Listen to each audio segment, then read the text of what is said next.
எனக்கு எந்த தலைவர் வரணும் அப்படிங்கறத தாண்டி யார் வரக்கூடாது, எந்த தலைவர் எனக்கு வேணான்றதுலதான் நான் நிக்கிறேன். நான் ஓட் போட போறது அதுவா தான் இருக்கும்.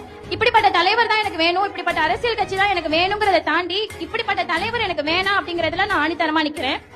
எந்த நோக்கத்துல எதை பார்த்து நான் ஓட்டு போடுவேன் அப்படின்னா, மதவாத சக்திகளை எடுத்துக்கொண்டு இனத்தை வச்சுக்கிட்டு அரசியல் பண்ணக்கூடியவர்களை விட்டுட்டு எனக்கானது செய்யக்கூடிய சமத்துவம், சமூக நீதி, சுயமரியாதை, மாநில சுயாட்சி பற்றி பேசக்கூடிய அரசியல் கட்சி எந்த அரசியல் கட்சியா இருக்கோ அந்த அரசியல் கட்சிக்கு தான் என்னுடைய ஓட்டை நான். பெரியார் பெயர் கொண்ட கல்லூரியில படிக்கிறேன்னு உங்க பேச்சிலேயே ப்ரூவ் பண்ணிட்டீங்க. என்னெல்லாம் விஷயங்கள் எதிர்பார்க்கறீங்க? ஆளக்கூடிய கட்சியா இருந்தாலும் சரி, வரக்கூடிய வேட்பாளர்கள் கிட்ட என்னென்ன விஷயங்கள் எதிர்பார்க்கறீங்க?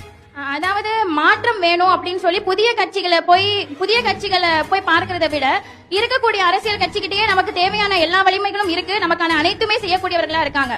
பொதுவா பொதுமக்கள்கிட்ட இருக்கக்கூடிய கருத்து என்னவா இருக்கு? சட்ட ஒழுங்கு சரியில்லை, நிறைய பெண்களுக்கு பாதுகாப்பு இல்ல அப்படின்னு சொல்றாங்க.